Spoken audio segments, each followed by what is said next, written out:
Hello everyone. आज हम जो यूपीपीएससी 2019 में पेपर हुआ था सिविल इंजीनियरिंग का उसको सॉल्व करेंगे। तो ये पेपर 1 है। इसमें टोटल क्वेश्चन 125 थे। मतलब 3 नंबर का होता है ये क्वेश्चन। जैसा कि अभी भी वही सेम पैटर्न है, बस एक प्रीलिम्स ऐड कर दिया है इस बार। तो मेंस का पैटर्न वो बिल्कुल सेम है जैसा कि पेपर 1 है सिविल इंजीनियरिंग का। तो इसमें टोटल क्वेश्चंस के कितने 125 हैं। तो इसमें 100 टेक्निकल है, 25 इसमें हिंदी के थे। तो हिंदी वालों को नहीं देखेंगे, हम अभी टेक्निकल सॉल्व करेंगे। तो जैसे चलो स्टार्ट करते हैं। तो 1 to 25 कौन से थे? हिंदी के थे। तो 26 से हम अभी सॉल्व करेंगे 125 तक। तो अभी 26 देखते हैं। तो 26 क्या बोल रहा है? The ratio the ratio of stiffness of the beam at near end when the far end is hinged to the stiffness of beam at the near end when far end is fixed। तो stiffness का ratio पूछ रहा है जब पहले hinge हो and दूसरी बार जो फार एंड फिक्स हो। तो जैसे देखिए ये क्या है, ये अभी ये फार एंड हिंज्ड है। तो इसकी स्टिफनेस कितनी होती है? इसकी स्टिफनेस होती है 3I/L। तो K = 3I/L। और when far and is fixed होता है तो उसकी स्टिफनेस होती है ऐसे।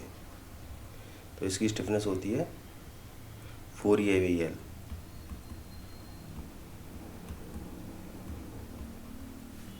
तो इसमें रेशियो पूछ रहा है, तो हिंज्ड टू फिक्स्ड पूछ रहा है, मतलब तो ये हो जाएगा 3/4 हो जाएगा। 3I/L upon 4E/L। तो रेशियो कितना हो जाएगा? 3/4 हो जाएगा। तो ऑप्शन हो गया बी। अब नेक्स्ट क्वेश्चन देखते हैं। नेक्स्ट क्वेश्चन है 27। ये 3 hinged arc ABC has a span of 20 meter and central rise of 4 meter. The arc has hinged at the end at the center.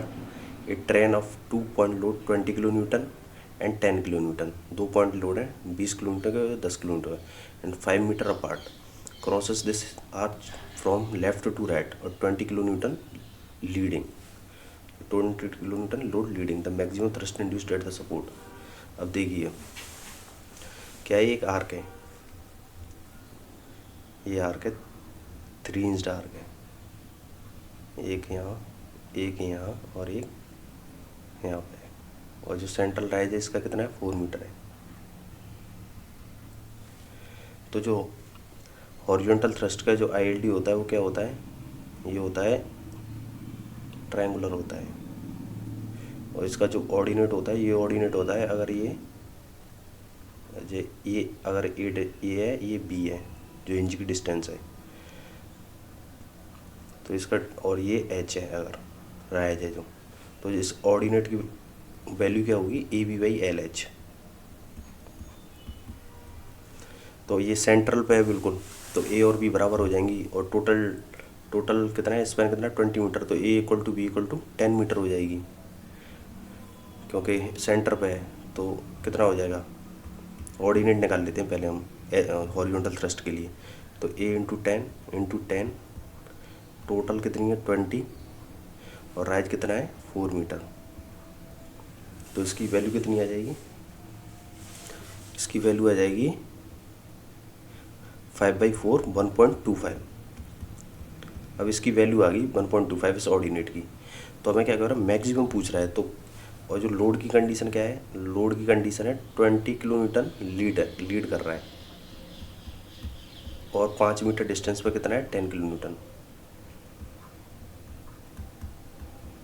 ऐसे लीड करके ऐसे क्रॉस कर रहा है लेफ्ट टू राइट। तो हमें मैक्सिमम थ्रस्ट निकालनी है। तो मैक्सिमम हमें देखो कब मिलेगी? जब 20 kN मैक्सिमम ऑर्डिनेट पर रहेगा। अगर 20 kN मैक्सिमम ऑर्डिनेट पर रहेगा तो हमें मैक्सिमम थ्रस्ट मिल जाएगी। तो अब देखिए यहाँ 20 kN, ये 10 मीटर है, ये 10 मीटर है और ये ऑर्डिनेट की वैल्यू कितनी है? 1.25। तो 20 kN अगर यहाँ पर रहेगा मैक्सिमम ऑर्डिनेट पे तो 5 मीटर पीछे कितना है? 10 kN है। यहाँ होगा 10 kN। तो ये इस ऑर्डिनेट की डिस्टेंस कितनी हो जाएगी? इसकी हो जाएगी 1.25/2 0.625 हो जाएगी। तो अब 0.625 ऑर्डिनेट पे कौन सा लोड है, 10 किलो न्यूटन है, एंड 1.25 पे कौन सा है, 20 किलो न्यूटन है। तो हॉरिजॉन्टल थ्रस्ट की वैल्यू कितनी हो जाएगी, H equal to 1.25 into 20 plus 0.625 into 10। तो ये कितना हो जाएगा, ये हो जाएगा 25 प्लस 6.25, ये हो गया 31.25 किलो न्यूटन। तो कौन सा ऑप्शन हो गया, 31.25, ये ऑप्शन डी। चलिए अब चलते हैं 28 का क्या है, देखिए एक इंडेक्स प्लान दे रखा है और इन्हें मैच करना है हमें, की plan, service plan, layout plan. तो ये क्या है, इंडेक्स प्लान क्या होता है, इंडेक्स प्लान ये होते हैं general layout of new town showing the position of roads, market and hospital park. जो मतलब एक लेआउट बता रहा हूँ तो उसको इंडेक्स प्लान कहते हैं। तो मतलब चलिए लिख लेते हैं फर्स्ट का 3। और देखिए एक ये है details of plumbing service, water supply and sewage disposal system. तो ये क्या है, ये सर्विस के लिए प्लान है, ये जो सप्लाई सिस्टम है। तो ये सप्लाई मतलब कौन सा प्लान यूज होगा, वो ये सप्लाई और डिस्पोजल सिस्टम के लिए, तो वो होते हैं सर्विस प्लान। तो थर्ड का हो गया 1। देखिए कोई ऑप्शन मैच कर रहा है क्या, फर्स्ट का थर्ड हो गया और थर्ड का 1 हो गया, तो मतलब ऑप्शन बी, मतलब सेकंड का 4। की प्लान क्या है, की plan details of particular building, details of particular building. और ये एक हो गया लेआउट प्लान, लेआउट प्लान हो जाएगा relative position of all the different unit, जो पूरा लेआउट जो शो कर रहा हूँ। तो ये ऑप्शन हो जाएगा बी। ऑप्शन से भी जा सकते हो आंसर के लिए। अगर इसमें देखिए, अगर आपको ये मेन ये पता रहता, सर्विस प्लान किसके लिए यूज करते हैं, सप्लाई सिस्टम और मतलब कैसे क्या सर्विस प्रोवाइड करना चाहते हैं। तो इसके लिए अगर देखिए details of plumbing service, water supply and sewage disposal system, तो सर्विस प्लान मतलब थर्ड का 1। तो एक ही ऑप्शन मैच हो रहा है यहाँ पे, तो ये सीधा ऑप्शन हो जाता थर्ड का 1, अगर एक ऑप्शन पता होते हुए भी। तो ये हो गया option B. 29 the deflection at the free end of cantilever beam subjected to couple M. Cantilever beam है और क्या है कि कपल है एक फ्री एंड पे M, the free end having an uniform flexure rigidity EI provides length equal to, deflection पूछ रहा है तो सीधा सिंपल फॉर्मूला वो होता है इसका ML square upon 2A। Solve भी हो जाएगा पर सॉल्व करने की है, ये तो बेसिक है, ML स्क्वायर अपॉन 2EI याद ही रहना चाहिए। तो ऑप्शन हो गया A. Question number 30, a property fetch a net annual income of 80,000 after deducting all outgoing and rate of interest 6% per annum. What is the capitalized value of the property? तो capitalised value होती क्या है, capitalised value होती है कि कौन सी मतलब कौन सा सम हो वो एक किसी R% के इंटरेस्ट पर 1 साल के लिए नेट इनकम आ जाए, ये होती है कैपिटलाइज्ड वैल्यू। अब देखिए 1 ईयर के लिए तो कैपिटलाइज्ड वैल्यू कितने हो गए, कैपिटलाइज्ड वैल्यू हो जाएगी नेट इनकम अपॉन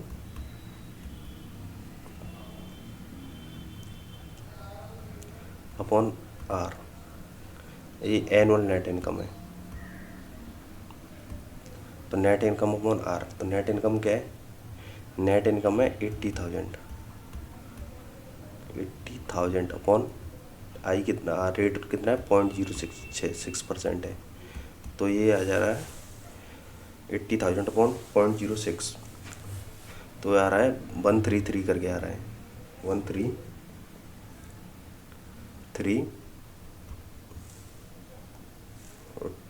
333.33। ये सॉल्व किया कैलकुलेटर में, और वैसे ऑप्शन यहाँ से सीधा देख लेते 133 ये है नियरेस्ट ऑप्शन। तो ऑप्शन हो गया A. Influence line for redundant structure can be obtained by Muller Breslau principle use होता है इसके लिए, ये तो सब पता होगा। ऑप्शन हो गया C, base of a paint is, कौन सा होता है, वाइट लेड यूज होता है, मेटेलिक ऑक्साइड यूज होते हैं बेस के लिए पेंट में। A single way of portal frame of height H fixed at the base is subjected to horizontal displacement delta at the top, the base movement developed at is proportional to all members are prismatic. तो क्या कह रहा है, single way frame है, portal frame है, ये है,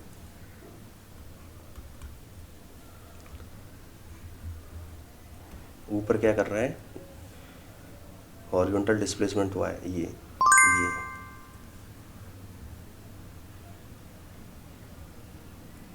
horizontal displacement delta, ये डेल्टा। तो यहाँ मूवमेंट कितना डेवलप हो जाएगा, ये मूवमेंट डेवलप होता है अगर ये हाइट एच है तो ये हो जाएगा 6EI delta upon H square. ऐसे ही ऊपर डेवलप हो जाएगा movement 6EI delta upon H square, ऐसे ही सेम यहाँ पे 6EI delta upon H square, ऐसे ही यहाँ पे ये ऐसे होगा, स्लोप जीरो है यहाँ पे भी हो जाएगा 6EI delta upon H square. तो ये मूवमेंट है, तो किसके प्रोपोर्शनल आ रहा है, तो base movement is develop proportional to, ये इन्वर्सली प्रोपोर्शनल आ रहा है 1 upon H square, H square के इन्वर्सली प्रोपोर्शनल आ रहा है। तो कौन सा हो गया, ऑप्शन बी, मूवमेंट पूछा है, रिएक्शन होती वो 1 अपॉन एच क्यूब होती। The part of brick which has half header face and half stretcher face is known as, जैसे ये ब्रिक है,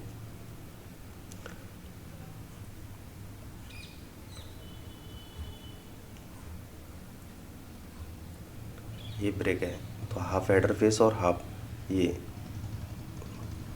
ऊपर टॉप व्यू देखा जाए तो इसका टॉप व्यू हो गया, तो ये ब्रिक होती है, ये हाफ हेडर फेस और ये हो गया हाफ स्ट्रेचर हो गया। तो इसको क्या बोलते हैं, इसको बोलते हैं किंग क्लोजर बोलते हैं इसको। हाफ इसमें क्या है, हाफ तो हेडर है एंड हाफ क्या है, स्ट्रेचर है, तो ये हो गया किंग क्लोजर, किंग क्लोजर हो गया। बैट क्या है, बैट होता है हाफ पोर्शन ऑफ ब्रेक, ये हो गया bat.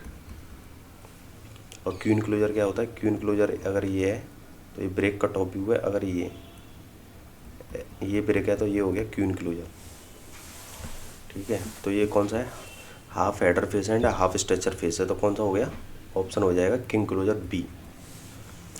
Which is the unit matrix और identity matrix in the following, तो ये तो सिंपल है, ये होती है आइडेंटिटी मैट्रिक्स, डायगोनल जो एलिमेंट होते हैं वो यूनिट होते हैं। In PERT analysis if the probability factor is negative the chances of completing the project in time is, क्या है, ये डिस्ट्रीब्यूशन होता है। तो प्रोबेबिलिटी फैक्टर क्या होता है, जेड इक्वल टू TS कितने में कंप्लीट हो रहा है और जो इसका एक्सपेक्टेड टाइम अपॉन सिग्मा। अगर देखो ये क्या है, नेगेटिव हुआ, ये है प्रोबेबिलिटी कॉन्फिडेंस फैक्टर, अगर ये नेगेटिव हुआ तो मतलब TS is less then TE है, अगर ये नेगेटिव हुआ तो मतलब जो उसका कंप्लीट करने का टाइम है वो अगर एक्सपेक्टेड टाइम से कम होगा तो जो चांसेस ऑफ कंप्लीटिंग होंगे वो लेस देन 50% होंगे। एक्सपेक्टेड टाइम से भी कम टाइम देना चाह रहे हो तो उसको क्या है कि वो उसके चांसेस हैं कि वो कंप्लीट होने के वो लेस देन 50% होंगे, इधर लाई करेगा ये इधर, तो चांसेस कितने होंगे, लेस देन 50%। ऑप्शन हो गया A. Question number 37, neglecting axial changes in length determine the kinematic indeterminacy of the following frame ABC। Kinematic indeterminacy क्या होता है कि relative number of unknown displacement होता है काइनेटिक इंडिटर्मिनेसी। अगर देखो ये फिक्स्ड है तो इसके ना तो ये एक्स में मूव कर सकता, न वाई में, ना और न थीटा भी जीरो होगा, तो यहाँ भी जीरो होगी, ठीक है, यहाँ भी जीरो होगी, ठीक है, यहाँ भी जीरो होगी। और देखिए ये कह रहा है नेगलेक्ट एक्सियल चेंजेस, इसको ध्यान रखना। अब क्या है, देखो ये दोनों तरफ से कन्फाइंड है तो ये एक्स में नहीं जा सकता है, ये एक्सियल चेंज नेगलेक्ट करने को बोला है तो वाई में भी नहीं जा सकता, तो यहाँ पे ओनली क्या आएगा, यहाँ पे ओनली आएगा थीटा, खाली यहाँ पर रोटेशन होगा। और ये रिजिड है तो यहाँ पर रोटेशन तीनों मेंबर का सेम होगा, तो एक ही थीटा इसमें क्या है, अननोन डिस्प्लेसमेंट है और सब जीरो है, कितनी हो जाएगी, डी की हो जाएगी, डी की हो जाएगी 1। ऑप्शन हो गया सी। देखिए अगर इसको ऐसे करें,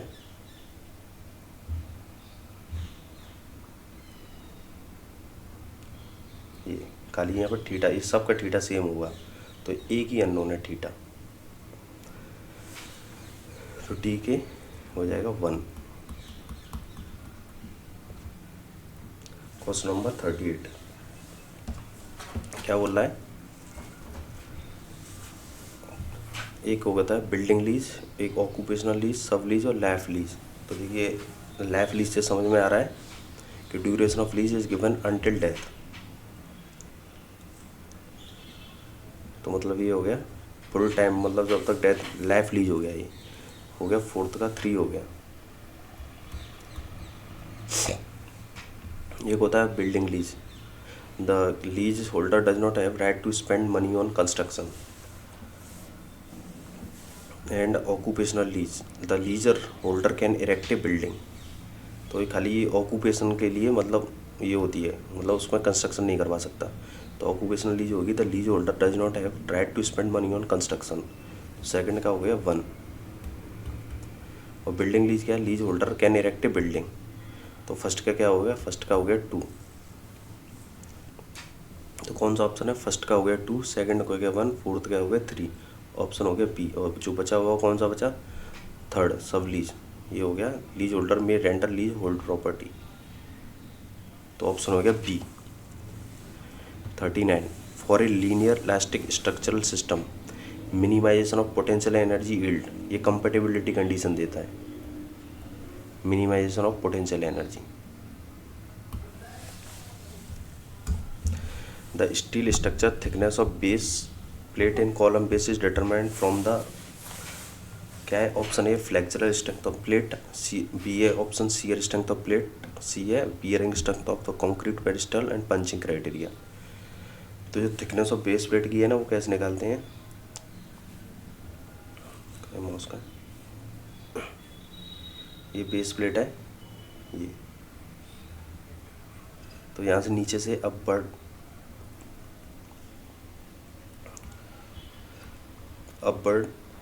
प्रेशर लग रहा है, तो ये अपवर्ड प्रेशर को जो मूवमेंट है वो इक्वल कर देते हैं जो फ्लेक्चरल स्ट्रेंथ ऑफ प्लेट है। तो ये फ्लेक्चरल स्ट्रेंथ ऑफ प्लेट से निकलती है थिकनेस ऑफ, जो थिकनेस ऑफ बेस प्लेट आती है। तो इसका फॉर्मूला क्या होता है LSM में, इसका फॉर्मूला होता है LSM में T = √2.5 W, जो नीचे से प्रेशर लग रहा है, FY/γ m0 into A² - 0.3 V², ये फॉर्मूला होता है FY/γ m0। गामा m0 की वैल्यू होती है 1.1। यहाँ से थिकनेस ऑफ बेस प्लेट निकलती है ऐसे फॉर्मूले से। तो ये कौन सा फ्लेक्चरल स्ट्रेंथ ऑफ प्लेट लेते हैं निकालने के लिए, नीचे से जो अपवर्ड प्रेशर लगता है उसको मूवमेंट इक्वलाइज कर देते हैं जो फ्लेक्चरल स्ट्रेंथ होती है प्लेट के लिए, तो वहाँ से ये थिकनेस निकल आती है। Question number 41 the influence line for support reaction RC for the beam shown in the figure will be S. तो हमें RC के लिए वो निकालना है, हमें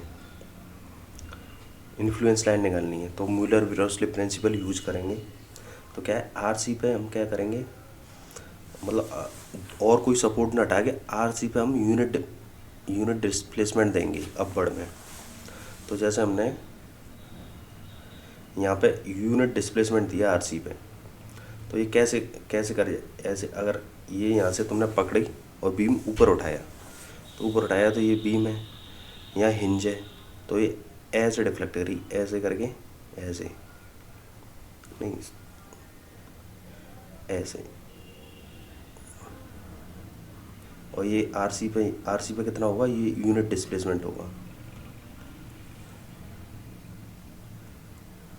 जैसे कौन सा ऑप्शन है, ये ऑप्शन है डी, ये बने यूनिट पे, और तो इधर कितना हो जाएगा, इधर हो जाएगा 1.5,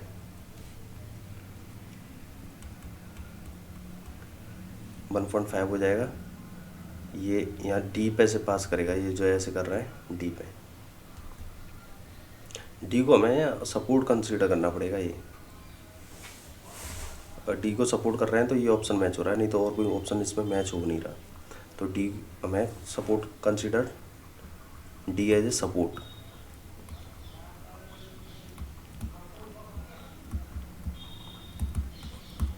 और ई क्या है, ई फ्री एंड है, तो ये वाला ऑप्शन हो जाएगा option D. Using Muller Breslau principle. Question number 42, the limited state of serviceability includes deflection भी सर्विसिबिलिटी में इंक्लूड होता है, repellent damage crack due to fatigue ये भी इंक्लूड होता है, वाइब्रेशन भी इंक्लूड होते हैं, फायर भी इंक्लूड होता है। तो कौन सा ऑप्शन हो गया डी। 1 2 3 4 चारों सर्विसिबिलिटी में इंक्लूड होते हैं। The horizontal beam is shown below the distance of the point of contra flexure from the end A. End A से हमें कॉन्ट्रा फ्लेक्चर की वैल्यू निकालनी है हमें। तो देखिए यहाँ से अगर मैं यहाँ से अगर एक्स डिस्टेंस पर कंसीडर कर रहा हूँ कि यहाँ मूवमेंट जीरो हो रहा होगा एक्स डिस्टेंस पर, ये सपोर्ट से बी सपोर्ट से एक्स डिस्टेंस है ऐसे। तो ऊपर वाला क्या है, हॉगिंग मूवमेंट दे रहा है, नीचे वाला सैगिंग मूवमेंट दे रहा है। तो क्या हो जाएगा, अगर मान लेते हैं 10 इंटू एक्स प्लस 0.5 और नीचे वाला जो है वो दे रहा है 16, वो सैगिंग दे रहा है, तो 16 इंटू एक्स। तो एक्स की डिस्टेंस निकालेंगे जब मूवमेंट जीरो हो रहा होगा।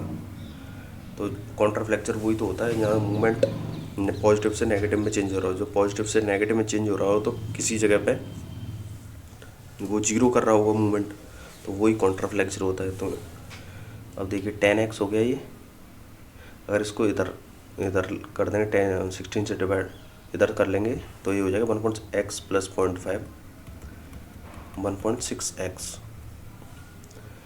तो ये कितना हो जाएगा 0.5 बाई एक्स की वैल्यू आ जाएगी 0.5 बाई 0.6। तो 0.5 बाई 0.6 कितनी वैल्यू हो जाएगी, ये हो जाएगी 0.833। अब ये है 0.833 बी सपोर्ट से है, तो ये कॉन्ट्रा फ्लेक्चर कितना हो जाएगा 1.5 माइनस 0.833। तो कॉन्ट्रा ए सपोर्ट से कितना हो जाएगी फ्रॉम ए से हो जाएगी 1.5 माइनस 0.833। तो ये कितनी वैल्यू निकल के आएगी, ये आ रही है 0.66 मीटर। ये तो क्या है फ्रॉम बी है और ये है फ्रॉम ए, तो हमें पूछा है एंड ए पे से पूछा है, तो ऑप्शन हो जाएगा बी। ठीक है। क्वेश्चन नंबर 44, ये propped cantilever beam of span L is carrying a vertical concentrated load acting at A mid span. The plastic movement of the section is MP, the magnitude of collapse load पूछ रहा है। एक propped cantilever beam है, वैसे तो इसका अगर direct देखा जाए तो इसका जो सिंपली सपोर्ट होती है उसका 4 MPa होता है, प्रॉप्ड का 6 MPa होता है जो कंसनट्रेटेड लोड अगर सेंटर पे लग रहा है तो, और जो फिक्स्ड बीम होती है जिसका 8 MPa होता है। चलिए पर हम इसको सॉल्व कर लेते हैं, जैसे और कॉन्सेप्ट समझ में आ जाएगा। तो ये प्रॉप्ड कैंटिलीवर, ये प्रॉप्ड कैंटिलीवर बीम है। तो इसकी अगर स्टैटिक डिटर्मिनेंट निकालेंगे तो कितनी हो जाएगी, अगर कंसनट्रेटेड लोड ये है तो खाली वर्टिकल लोड लग रहा है तो हॉरिजॉन्टल वाली फोर्स 0 हो जाएंगी। तो DS कितनी हो जाएगी, दो यहाँ पे होंगी और एक यहाँ पे होगी, तो 2 + 1 -2, क्योंकि हॉरिजॉन्टल वाली तो हॉरिजॉन्टल फोर्स ही नहीं है, तो हॉरिजॉन्टल जो रिएक्शन आएंगी वो तो 0 ऑलरेडी हो जाएंगी। तो यहाँ पर टोटल कितनी है अननोन रिएक्शन हो जाएंगी, 2 हो जाएंगी और यहाँ पे 1 होगी, तो कितना हो जाएगा। और जो इक्विलिब्रियम इक्वेशन भी 2 हो जाएंगी, क्योंकि हॉरिजॉन्टल का कोई मतलब है नहीं इसमें। तो ये DS होगी 1। तो हमें नंबर ऑफ प्लास्टिक हिंजेस कितनी रिक्वायर्ड होंगी, तो उनका होता है N = DS + 1। तो 1 + 1 2 प्लास्टिक हिंज होंगी, और कौन कौन सी लोकेशन पर होंगी, अगर ये लोड है P, एक यहाँ पे होगी और एक इस सेंट्रल लोड इस पे होगी। तो देखो ये कैसे different virtual principle of virtual work से इसको सॉल्व करते हैं। ये L/2 है, सेंटर पे लग रहा है बिल्कुल, अगर टोटल लेंथ L है तो L/2 L/2। अगर ये थीटा है, ये भी थीटा है, और ये भी थीटा रहेगा, ये भी थीटा रहेगा। एक यहाँ है प्लास्टिक मूवमेंट और एक यहाँ पे है। तो प्रिंसिपल ऑफ वर्चुअल वर्क क्या बोलता है? External work done equal to internal work done. तो एक्सटर्नल वर्क डन क्या होता है? Due to the load. तो ये डिस्टेंस कितनी है? ये ऑर्डिनेट है L/2 इंटू थीटा। तो क्या हो जाएगा? External work done equal to internal work done. External work done equals to internal work done. तो P into L/2 into theta.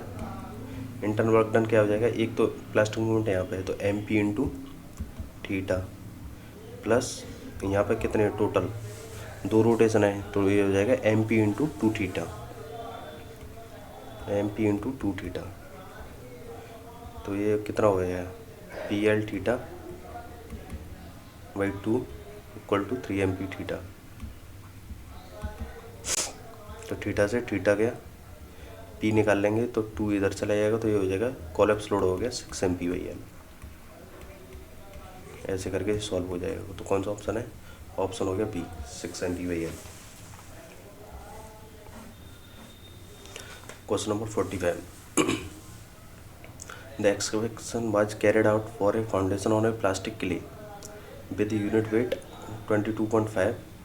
Failure occurred when a depth of 8.1 metre was reached. What is the value of cohesion if phi equal to 0। तो हमें क्या है? हमें cohesion की value निकालनी है। What is the value of cohesion. तो critical height कितनी होती है? क्रिटिकल हाइट होती है H equal to 4C upon gamma into root K, gamma upon root K. तो क्या है? के क्या है? के फाई इक्वल टू 0 के लिए क्या होता है? फाई इक्वल टू 0 के लिए के इक्वल टू होता है 1। तो SC जो क्रिटिकल हाइट, फेलियर मतलब यही है क्रिटिकल हाइट। तो क्रिटिकल हाइट कितनी है? 8.1। 4 इंटू कोहेजन अपॉन गामा कितना है? 22.5। तो यहाँ से कोहेजन कितना आ रहा है? ये कोहेजन आ रहा है कितना? ये आ गया 45.6 kilonewton per metre square. Option हो गया C. Question number 46। The rivet under combined stress, rivet है, ये रिवेट यूज हो रहा है, तो ये क्या है? WSM है। The where tau v and sigma t actual shear and tensile stress in the rivet respectively. Tau vf and sigma t allowable shear and tensile stress in the rivet. The respectively, तो कौन ये interaction formula इसमें कौन सा होता है rivet के लिए? ये होता है tau V upon tau V F sigma T upon sigma T V F is less than 4। ये होता है। और बोल्ट का केस होता है, जो LSM का केस होता है, तो उसमें क्या होता है? इसका होता है BSB अपॉन BDSB का whole square plus TB upon TDB का whole square is less than और इक्वल टू 1। ये क्या है? BSB क्या है? कि BSB है okay factor shear force acting on the bolt, और एक है design shear capacity of bolt, और एक है tensile force acting on the bolt और tensile capacity of the bolt is less than equal to 1। ये होता है इंटरेक्शन फॉर्मूला फॉर बोल्ट के लिए, और ये होता है रिवेट के लिए। Question number 47। The Poisson ratio for soil sample 1 and 2 are μ1 and μ2 respectively. μ1 upon μ2 1.5, 1 minus μ1 upon 1 minus μ2 0.875। The ratio of coefficient of earth pressure at rest for soil sample K1 to coefficient of earth pressure at rest for sample K2। तो earth pressure at rest क्या relation होता है? K और μ में, K और μ में relation होता है K equal to μ upon 1 minus μ, ये रिलेशन होता है। तो हमें क्या है? K1 अपॉन K2 का रेशियो निकालना है। तो K1 upon K2 μ1 upon 1 minus mu one, ये हो जाएगा upon mu two upon 1 minus mu two. 1 minus mu two ऊपर कौन जाएगा, mu one upon mu two. तो ये कौन सा रिलेशन, ये आ जाएगा mu one upon mu two into 1 minus mu two upon 1 minus mu one. तो mu one upon mu two की वैल्यू कितनी है, 1.5, और ये कितना है 1 minus mu two upon 1 minus mu one, मतलब 0.875 है। तो ये क्या है, 1 minus mu one upon 1 minus mu two की वैल्यू 0.875 है। तो और 1 minus mu two upon 1 minus mu one की वैल्यू कितना होगी, 1 अपॉन 0.875, मीन्स 0.875 डिवाइड नीचे आएगा। तो इसकी वैल्यू कितनी सॉल्व करेंगे, तो इसकी वैल्यू आ रही है 1.7143। ऑप्शन हो गया B. Question number 48, dead load IS 87 part 1 में यूज होता है। तो फर्स्ट को गया फोर्थ। इम्पोज्ड लोड होता है पार्ट 2 में। तो सेकंड का 3 और बिंड लोड क्या होता है, पार्ट 3 में होता है। बिंड लोड कौन सा होता है, पार्ट 3 में होता है, और स्नो लोड होता है वो पार्ट 4 में होता है। तो विंड लोड कहाँ है, सेकंड, थर्ड का 2, और स्नो लोड होता है पार्ट 4 में, मतलब फोर्थ का 1, 4 3 2 1। ऑप्शन हो गया A. Question number 48। Question number now 49। तो for sand of uniform spherical particle, the void ratio in the loosened and densest state are respectively। loosened में कितना होता है, मैक्सिमम void ratio होता है 0.91, एंड डेंस एंड में कितना होता है, मिनिमम void ratio होता है वो होता है 0.35। तो ऑप्शन हो गया A. Question number 50। In design of steel structure, for the purpose of designing any member, the load generated due to secondary effects include secondary effects। तो due to contraction and expansion from the temperature, बिल्कुल सही बात है। Due to differential settlement of structure, उससे भी secondary effect develop होता है। और due to accidental load and due to eccentric connection, accidental से नहीं डेवलप होता है, सेकेंडरी, और ये इसेंट्रिक कनेक्शन से डेवलप होता है। तो कौन सा ऑप्शन हो गया, 1 2 4। ऑप्शन 3 नहीं है, 1 2 4। तो हो गया option C. The constant of proportionality between seepage velocity and hydraulic gradient. तो क्या है, सीपेज वेलोसिटी और हाइड्रोलिक ग्रेडियंट में जो कांस्टेंट होता है वो उसको क्या बोलते हैं। तो जैसे क्या होती है, डिस्चार्ज वेलोसिटी कितनी होती है, v equal to K into I, और जो सीपेज वेलोसिटी होती है vs equal to v upon porosity, और v कितना है के आई, मतलब k into I upon porosity. तो जो k अपॉन n की वैल्यू बोलते हैं उसको बोलते हैं kp, कोफिशिएंट ऑफ परकोलेशन। तो सीपेज वेलोसिटी क्या होगी, kp इंटू आई। तो ये जो कांस्टेंट है इसको क्या बोलेंगे, कोफिशिएंट ऑफ परकोलेशन। कौन सा हो गया, option C. Question number 52। The prime forces are forces due to friction between connected part, no. Bending forces on the bolt because of the joint. जो प्राइम फोर्सेस होते हैं, जो ये टेंसाइल फोर्सेस होते हैं, और जो फ्लेक्सिबिलिटी होती है, जो कनेक्शन, जो फ्लेक्सिबिलिटी मतलब due to the looseness of मतलब बोल्ट्स, जो फ्लेक्सिबिलिटी की वजह से ये जनरेट हो जाते हैं। तो प्राइम फोर्सेस क्या होते हैं, टेंसाइल फोर्सेस होते हैं due to the flexibility of connected part. Option हो गया D. Question number 53। A 300 mm square bearing plate settled by 21 mm in a plate load test on a cohesive soil। देखिए ये important है, cohesive soil है, क्योंकि formula पूरा change हो जाएगा और सॉइल चेंज हो गई। तो when the intensity of loading is 0.2 Newton per mm square, the settlement of prototype shallow footing 1 meter square, 1 meter into 1 meter under the same intensity of loading considering both plate footing are placed at same depth। तो तो cohesive soil के लिए क्या होता है, settlement का जो relation होता है SF अपॉन SP और BF अपॉन BP। तो फुटिंग का निकालना है हमें, तो SF निकालना है और प्लेट का कितना दे रखा है, प्लेट का दे रखा है 21 mm और विड्थ ऑफ फुटिंग कितनी है 1 मीटर और विड्थ ऑफ प्लेट कितनी है 300 mm² है, तो मतलब 0.3 मीटर। तो 21 इधर जाएगा ऊपर, तो ये हो जाएगा 70 mm हो जाएगा। कौन सा हो गया, ऑप्शन बी। और ये तो होता है कोहेसिव सॉइल के लिए सेटलमेंट का रिलेशन कोहेसिव सॉइल के लिए। और कोहेजनलेस के लिए क्या होता है, कोहेजनलेस के लिए होता है SF upon SP equal to BF upon BP into BP plus 0.3 upon BF plus 0.3 का होल स्क्वायर। ये होता है कोहेजनलेस के लिए।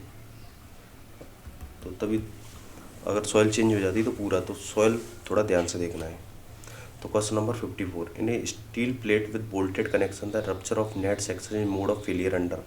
नेट सेक्शन रप्चर हो रहा है तो कौन सा है, टेंशन मोड है।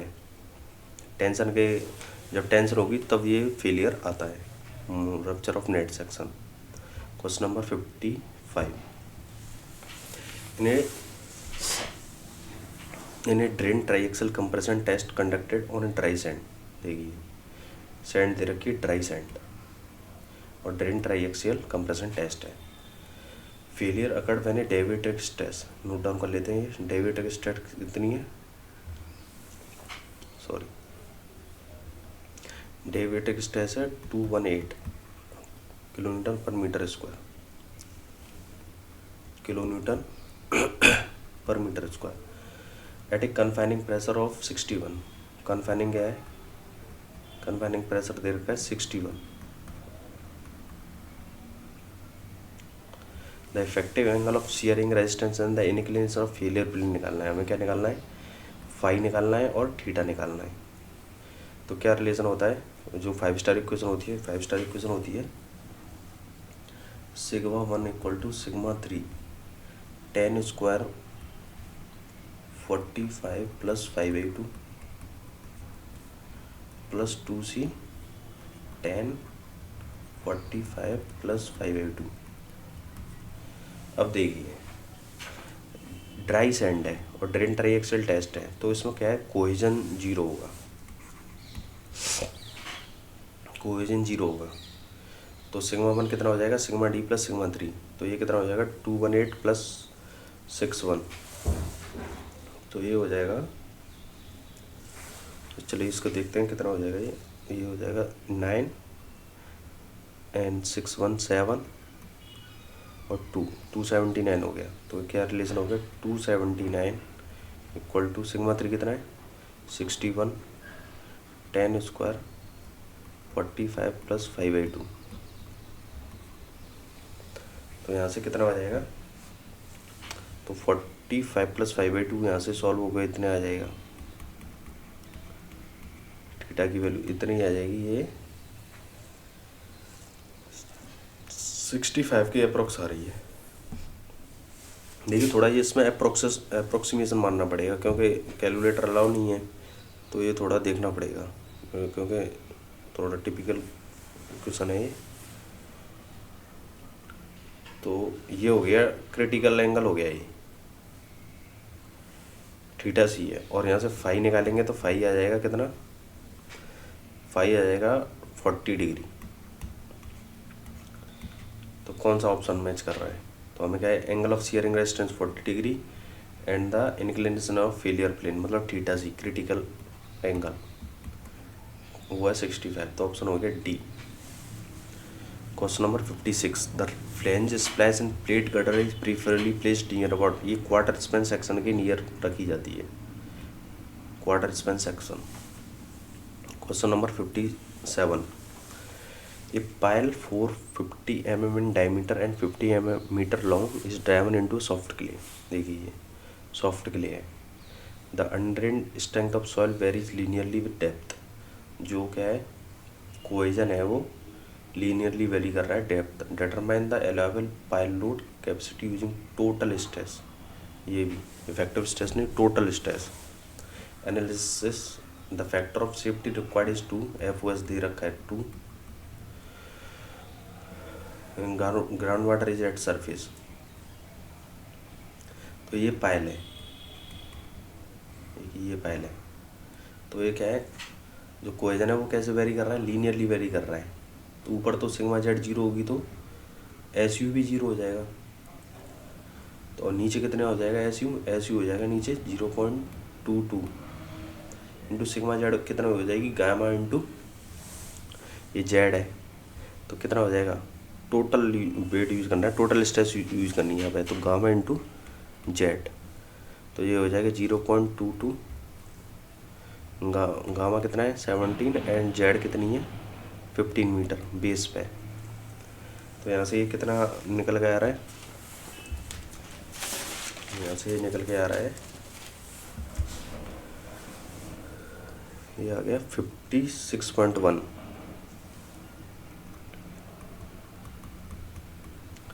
56.1 किलोमीटर पर मीटर स्क्वायर। ये तो हो गया बेस पे। अगर एवरेज निकालना पड़ेगा तो एवरेज कितना निकलेगा है, ऊपर क्या है 0, तो ये हो जाएगा 0 + 56.1/2। तो एवरेज कितना हो जाएगा 28.05 किलोमीटर पर मीटर स्क्वायर। हमें स्ट्रेंथ में हमने कोहेजन के इक्वल कैसे मान लिया पता है, ऐसे SU = क्या होता है, C + sigma n tan phi। तो सॉफ्ट के लिए है, इसमें क्या है शियरिंग रेजिस्टेंस 0 है, तो SU = क्या है, कोहेजन के बराबर ही है। इस वजह से हम कोहेजन के लिए वैल्यू लिख रहे हैं। तो क्या है, अब हमें क्या निकालना है, हमें निकालना है अलाउबल लोड निकालना है, अलाउबल पाइल लोड। तो हमने फॉर्मूला क्या पढ़ा है, फॉर्मूला पढ़ा है हमने QUP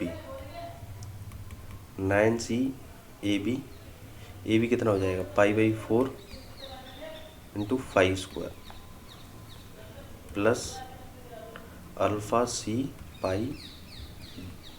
φ L।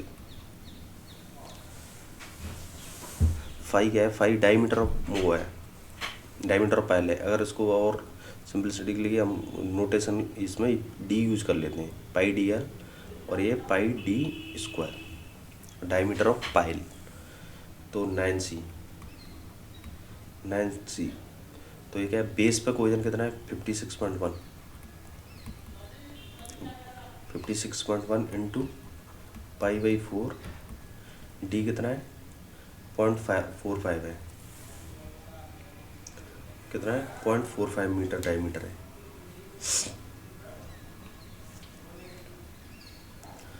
(0.45² प्लस अल्फा क्या है, सॉफ्ट के लिए अल्फा कितना होता है, अल्फा होता है 1। तो 1 × C एवरेज कोहेजन कितना है, यहाँ एवरेज कोहेजन यूज होगा पूरी लेंथ ऑफ पाइल पे, तो उसका एवरेज कोहेजन यूज करना पड़ेगा। तो कितना हो जाएगा 28.05 × 28.05 पाई, D कितना है 0.45 × L कितना है 15 मीटर। अगर इसको सॉल्व करेंगे तो कितना आ जाएगा, देखिए इसको मैं कैलकुलेटर में सॉल्व कर लेता हूँ।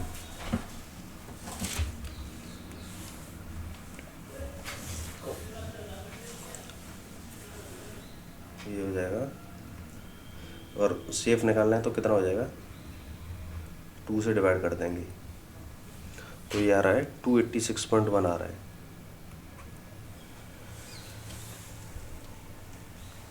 Question number 58, the steel section is subjected to combination of shear and bending section.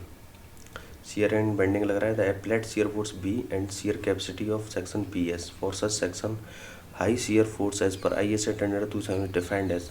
तो क्या है, हाई शियर केस कब डिफाइंड होता है, अगर जो है जो अप्लाइड शियर फोर्स है, अफेक्टेड शियर फोर्स वो 0.6 टाइम ऑफ शियर कैपेसिटी से ज़्यादा हो। तो option A। Question number 59, What will be the natural frequency of machine foundation which has base area 2.2 into 2.2 and weight 155 kilonewton and including the weight of machine. Take the value of coefficient of elastic compression. Elastic uniform compression इतना दे रखा है 4.4 into 10 की power 4। तो question number 59 देख रहे हैं हम अभी यहाँ पे।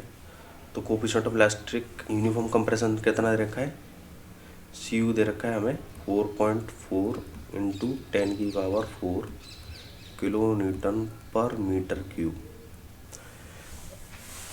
अगर हमें इसकी जो स्टिफनेस निकालनी पड़ेगी, तो अगर हम स्टिफनेस निकालते हैं, स्टिफनेस हो जाएगी कितनी, सी यू इंटू जो एरिया है, बेस एरिया है, बेस एरिया है जो मशीन फाउंडेशन का, उसको मल्टीप्लाई कर देंगे तो कितना हो जाएगा 4.4 इंटू 10 की पावर 4 इंटू 2.2 इंटू 2.2, ये हो जाएगा किलो न्यूटन पर मीटर हो जाएगा। तो क्या है, तो नेचुरल एंगुलर नेचुरल फ्रीक्वेंसी कितनी होती है, एंगुलर नेचुरल फ्रीक्वेंसी होती है जो omega N equal to root K upon M, root K upon M. और नेचुरल फ्रीक्वेंसी कितनी हो जाएगी 2 pi mu into root K upon M. तो म्यू कितना हो जाएगा, फ्रीक्वेंसी हो जाएगी 1/2 pi root K upon M. अब के क्या है, के स्टिफनेस है, तो इसको यूज करो न्यूटन पर मीटर में, और मास को यूज करो किलोग्राम में। तो फ्रीक्वेंसी कितने किस में आ जाएगी, हर्ट्ज में आ जाएगी।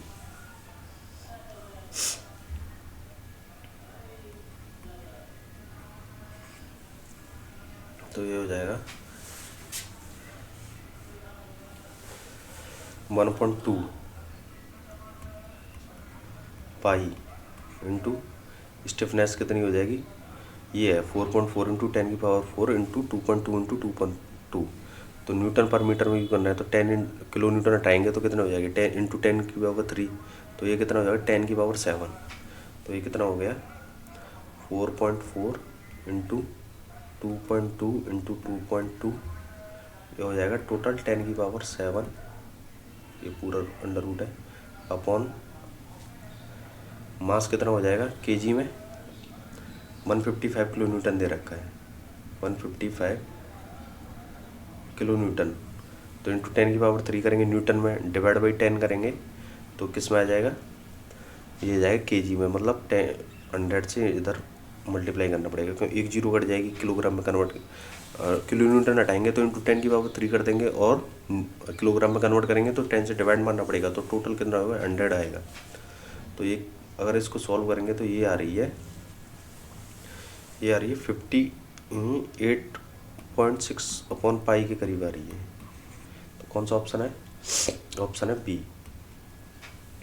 Question number 60, the torsion resisting capacity of a given RCC section decrease with decrease in strip spacing. नहीं, अगर स्ट्रिप की स्पेसिंग कम होती जा रही है तो जो कैपेसिटी है वो बढ़ती जाती है, तो ऑप्शन ए गलत है। Decrease with increasing the number of longitudinal bar, नहीं ऐसा नहीं है, ये भी बढ़ेगी, जब लॉन्गिट्यूडनल बार ज़्यादा होंगे तो जो रेजिस्टिंग कैपेसिटी वो भी बढ़ेगी, ये गलत है। Does not depend upon strip and longitudinal, ये भी गलत है। Increase with increase in strip and longitudinal steel, हाँ ये सही है। अब देखिए यहाँ पे इंक्रीज इन स्ट्रिप बोला है ना कि स्पेसिंग बोला है, इंक्रीज इन स्ट्रिप स्पेसिंग ये नहीं बोला है, उसने बोला है इंक्रीज इन स्ट्रिप्स, मतलब अमाउंट बोल रहा है, amount of steel in strips and longitudinal steel अगर बढ़ रहा है तो जो रेजिस्टिंग कैपेसिटी है वो भी बढ़ेगी। यहाँ ध्यान देने वाले, इसने इंक्रीज इन स्ट्रिप स्पेसिंग नहीं बोला, इसने बोला है increase in strip only. Question number 61, as per rack and analysis the minimum depth of foundation D minimum will be. तो ये क्या है, ये तो ये हो जाएगा क्यू अपॉन गामा, ये तो स्टैंडर्ड फॉर्मूला है, इसको याद करना पड़ेगा। Q upon gamma 1 - sin phi अपॉन 1 + sin phi का whole square. Question number 62, an isolated T-beam is used as a walkway. The beam is simply supported with an effective span of 6 meter. The effective width of the flange for the cross section as shown in figure. तो देखिए दो चीज़ ध्यान देने वाली बात है इसमें, एक तो आइसोलेटेड टीवी में और क्या है सिंपली सपोर्टेड है। तो क्या इफेक्टिव ब्रेड्थ ऑफ फ्लैंज कैसे निकलती है, V F equal to L not upon L not by B plus 4 plus B W, और सिंपली सपोर्टेड के लिए क्या है एल नॉट बराबर होती है एल इफेक्टिव, और जो कंटिन्यूस बीम के लिए होता है एल नॉट होती है 0.7 टाइम्स ऑफ एल इफेक्टिव। तो यहाँ पे क्या है सिंपली सपोर्टेड बीम है, तो क्या हो जाएगी L not equal to L effective हो जाएगी। तो देखिए अब यूज कर रखिए वैल्यू, तो एल नॉट कितनी है 6000 मीटर, ये 6000 mm हो गई अब, तो 6000 अपॉन विड्थ कितनी है 1000 प्लस 4 प्लस बी डब्ल्यू 300, तो ये कितना हो जाएगा 6000 बाई 1000 6 प्लस 4 10, 10 बाई 6000 बाई 10 तो 600, 600 plus 300 900 mm, less than 1000 mm है, तो कौन सा ऑप्शन हो गया 900 mm। Question number 63, the net ultimate bearing capacity of a purely cohesive soil. तो क्या होती है प्योरली कोहेसिव सॉइल की नेट अल्टीमेट बियरिंग कैपेसिटी कितनी होती है, Q N U equal to होती है 5.7 C। तो ये किसी पर ना तो डेप्थ पे डिपेंड कर रही है ना ब्रेड्थ पे डिपेंड कर रही फुटिंग के लिए, तो ये क्या है इज इंडिपेंडेंट ऑफ वो depth and breadth of the footing, option हो गया D. Factored shear force of 140 kN is applied on a beam having width 250 mm. The beam is also subjected to factor torsional movement 20 kN/meter. Sorry, the equivalent shear force on the beam. Equivalent shear force का formula क्या होता है, equivalent shear force का formula होता है BU equivalent equal to factor shear force plus 1.6 times of torsional movement upon B। तो view कितना दे रखा है factor shear force 140 kN plus 1.6, T U कितना है 20 अपॉन ब्रेड्थ कितनी है 0.25, तो कितना हो जाएगा 0.25 घटाई तो इंटू 4 80, 1.6 इंटू 80 128 एंड 120, ये आ गया टोटल वैल्यू आ गई 128, तो 128 प्लस 140 हो गया 268 kN। C. The test conductor on foundation soil gives SPT value n is less than 5 and density index is less than 20. The foundation will fail in. तो इसका होगा local shear failure होगा। तो ये कुछ वैल्यू है, अगर आप इसको याद करोगे तो हो जाएगा। जैसे दो अगर जनरल शियर फेलियर है और एक लोकल शियर फेलियर है, तो देखिए वैल्यू क्या है, अगर जनरल शियर फेलियर है और लोकल शियर फेलियर है, अगर किस बेसिस पर अगर मतलब देखा जाए तो हम देखेंगे कौन सा फेलियर होगा, अगर स्ट्रेन कितनी परसेंट कितनी है और फाई अगर कितना है और जो एसपीटी नंबर है वो कितना है और जो डेंसिटी इंडेक्स है वो कितना है, आईडी रिलेटिव डेंसिटी। जो जनरल शियर फेलियर होता है वो क्या है डेंस स्ट्रेंड में होता है, डेंस एंड कम स्ट्रेन पे फेल कर जाती हैं। तो अगर मतलब स्ट्रेन अगर लेस देन 5% है तो वो होगा जनरल शियर फेलियर, और वहीं लोकल शियर फेलियर में कितना स्ट्रेस आती है फेलियर पर, वो होती है ग्रेटर देन 10 to 15% या 10 to 20%। अगर स्ट्रेन आ रही है तो वो हो गया लोकल शियर फेलियर। अगर 5 वैल्यू है, अगर 5 वैल्यू अगर ग्रेटर देन 36 आ रही है तो उसमें कौन सा फेलियर होगा, उसमें फेलियर होगा जनरल शियर फेलियर। अगर लेस देन 26% डिग्री आ रही है तो उसमें कौन सा होगा लोकल शियर फेलियर। और ऐसे एसपीटी वैल्यू अगर देखना है तो अगर ग्रेटर देन 30 आ रही है तो उसमें कौन सा होगा ग्राउंड जनरल शियर फेलियर, और अगर लेस देन 5 एसपीटी वैल्यू आ रही है तो उसमें क्या होगा लोकल शियर फेलियर। ऐसे ही अगर डेंसिटी रिलेटिव डेंसिटी है, अगर ग्रेटर देन अगर 70% हुई तो उसमें क्या होगा जनरल शियर फेलियर होगा, और वहीं अगर लेस देन 20% हुई तो उसमें होगा लोकल शियर फेलियर। तो हमें क्या दे रखा है, ये वैल्यू दे रखी है डेंसिटी इंडेक्स की लेस देन 20% और हमें एसपीटी वैल्यू दे रखी है, तो कौन सा फेलियर होगा, उसमें होगा लोकल शियर फेलियर। तो ऑप्शन हो गया बी। और option question number 66, A reinforced concrete wall carrying vertical load is generally designed as per recommendation given for column. The ratio of minimum reinforcement in the vertical and horizontal direction. तो देखिए क्या है, ये value है, कोडल provision है, ये याद करने पड़ेंगे। ये reinforcement concrete wall है, जनरली ये प्रोवाइड कहाँ करी जाती है, जहाँ मतलब अगर आप ये उस जगह पे प्रोवाइड की जाती है जहाँ मतलब अगर आपने बीम नहीं दी, तो बीम बिना बीम दिए हुए हम अगर रीइंफोर्समेंट कंक्रीट वॉल डिजाइन कर देंगे तो वो लोड लेने में सक्षम है रहेगी। तो इसमें जहाँ बीम प्रोवाइड नहीं करते हम आरसीसी वॉल यूज़ कर लेते हैं। तो कोडल प्रोविजन क्या बोलता है, अगर कोडल प्रोविजन होता है अगर मतलब वर्टिकल, ये दे रखे हैं codal provision, vertical reinforcement upon gross area of concrete, gross area of concrete for deformed bar और अदर देन डिफॉर्म्ड बार। तो डिफॉर्म्ड बार के लिए कितना है, डिफॉर्म्ड बार और अदर देन डिफॉर्म्ड बार, मतलब mild bar, mild steel bar, other than deformed bar. तो क्या है, इसका रेशियो दे रखा है कितना,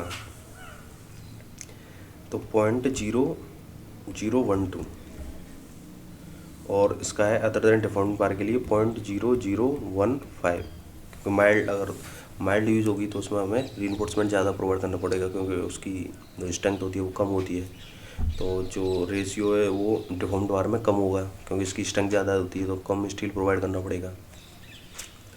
ऐसे ही क्या है, एक वर्टिकल रीइंफोर्समेंट का रेशियो दे रखा है ग्रॉस एरिया कंक्रीट, ऐसे ही horizontal reinforcement upon gross area of concrete का जो रेशियो वो दे रखा है।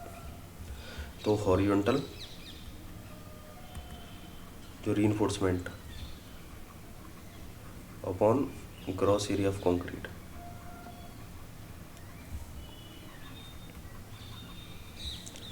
तो इसका रेशियो दे रखा है 0.002 and 0.0025, 0.002 and 0.0025।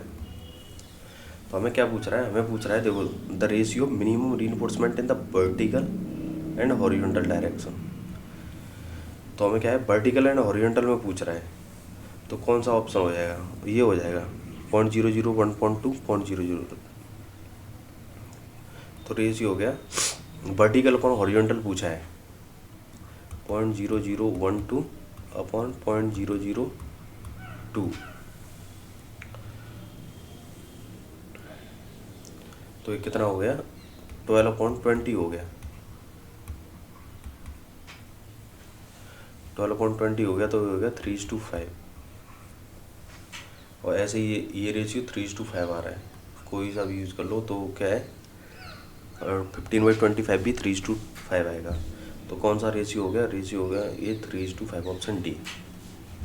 The optimum moisture content in clay soil is 24%, the वूम compaction is conducted 30% moisture content. अगर ये सॉइल क्ले का जो कॉम्पैक्शन ग्राफ अगर देखा जाए तो ये है OMC। अगर हम यहाँ पे कॉम्पैक्शन कर रहे हैं तो इधर कौन सा होता है, डिस्पर्स स्ट्रक्चर होता है ग्रेटर देन OMC पे, और ये उधर होता है फ्लोकुलेटेड स्ट्रक्चर। तो क्या है, ये 40 OMC के ना 24% है, 30% पे कॉम्पैक्शन हो रहा है, तो इधर कौन सा डिस्पर्स स्ट्रक्चर होगा, option D. Question number 68, as per IAS 456/2000 the range of standard concrete. Sorry, 3 तरह की कंक्रीट होती हैं, एक तो हाई स्टैंडर्ड होती है, एक 3 तरह की कंक्रीट होती हैं, एक ऑर्डिनरी कंक्रीट होती है, एक स्टैंडर्ड कंक्रीट होती है, और एक होती है हाई स्ट्रेंथ कंक्रीट। तो जो स्टैंडर्ड कंक्रीट होती है वो होती है अगर M25 से M55 तक यूज करेंगे तो वो होती है स्टैंडर्ड। देखिए लिख लेते हैं एक बार, एक होती है ऑर्डिनरी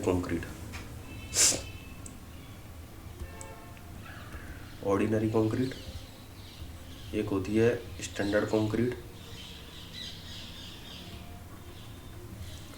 और एक होती है हाई स्ट्रेंथ कंक्रीट।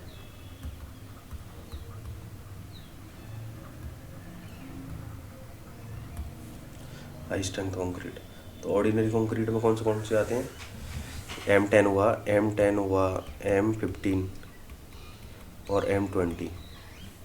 और स्ट्रेंथ कंक्रीट में आते हैं M25 से लेके M55 तक। और हाई स्ट्रेंथ कंक्रीट में आते हैं M60 से लेकर M80 तक। तो हमें कौन सा पूछा, हमें स्टैंडर्ड कंक्रीट का पूछा है, तो कौन सा हो गया ऑप्शन M25 से लेके M55 तक, option A. Question number 69, for an applied stress zone of influence refers to isobar corresponding to, ये 20% होता है, 20% होता है। उसके बाद अगर मतलब क्या है कि आइसोबार क्या होता है, जो एट डेप्थ तो इक्वल प्रेशर पे जो डेप्थ होती है वो आइसोबार होते हैं। Graph of equal pressures. Question number 69 ये हो गया 20%। Question number 70, as per IS 1893 code है, कौन सा है, as per IS 1893-2016 the storey drift in lateral force with partial load factor of 1 shall not exceed x times the story height of value of x। अगर कोई ये structure है, ये building है, तो वो क्या है, ये है कोई, टोटल हाइट इसकी कितनी है, h है। तो वो लेटरल जो स्वे है इसको जो लिमिट कर रहा है, इसकी पूछ रहा है कि कितनी लिमिट होती है एज पर IS 1893। तो एज पर IS 1893 कितना होता है, ये value should not exceed h/250 से ज़्यादा नहीं होनी चाहिए। तो h/250 तो ये कितना हो गया, 1/250 हो गया 0.004, ऑप्शन हो गया डी। और एज पर IS 456 क्या होता है, ये वैल्यू जो लेटरल स्वे है ये है, ये value as should not greater than as per 1893। और एज पर IS 456 कितना होगा, ये एज पर IS 456 ये वैल्यू h/500 से ज़्यादा नहीं होनी चाहिए।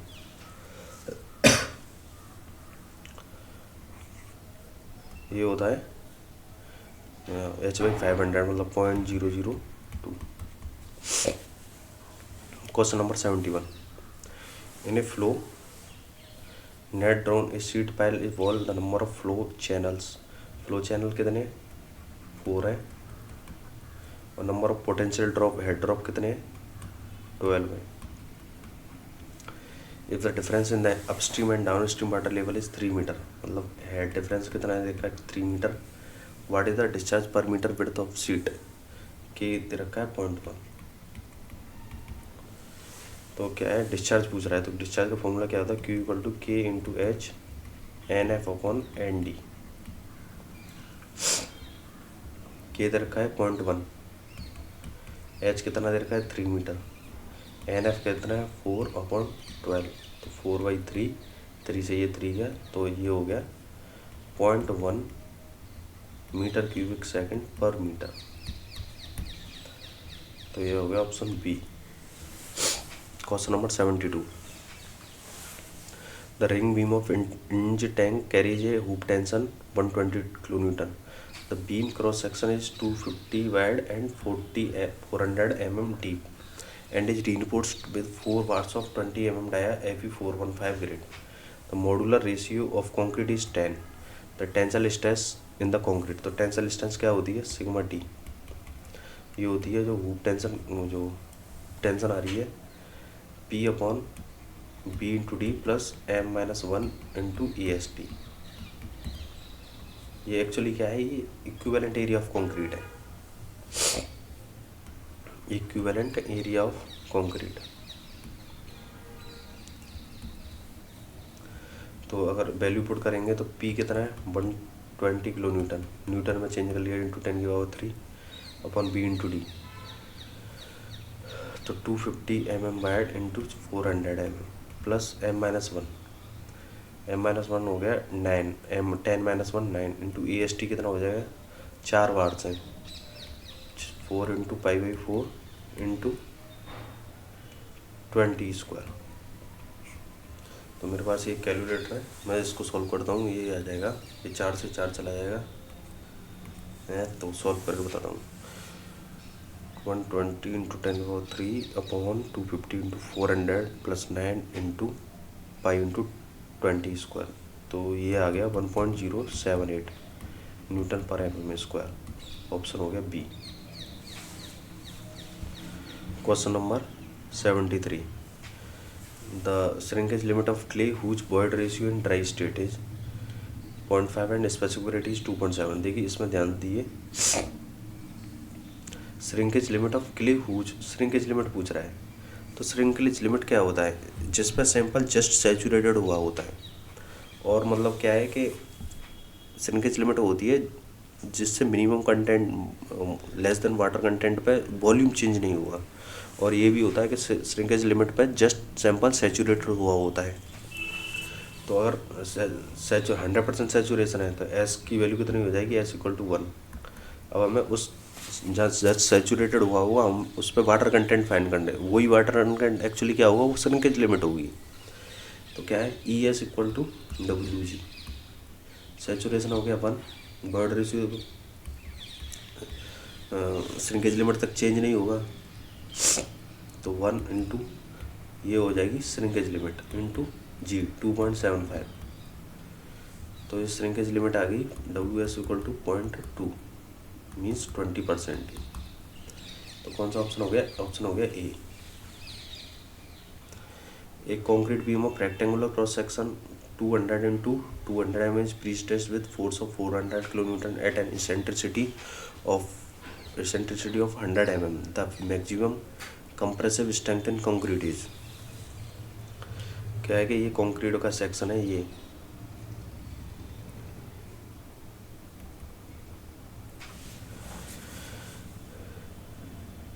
यहाँ पे इसेंट्रिसिटी है, इसेंट्रिसिटी पे कितनी, इसेंट्रिसिटी कितनी है, 100 mm की है,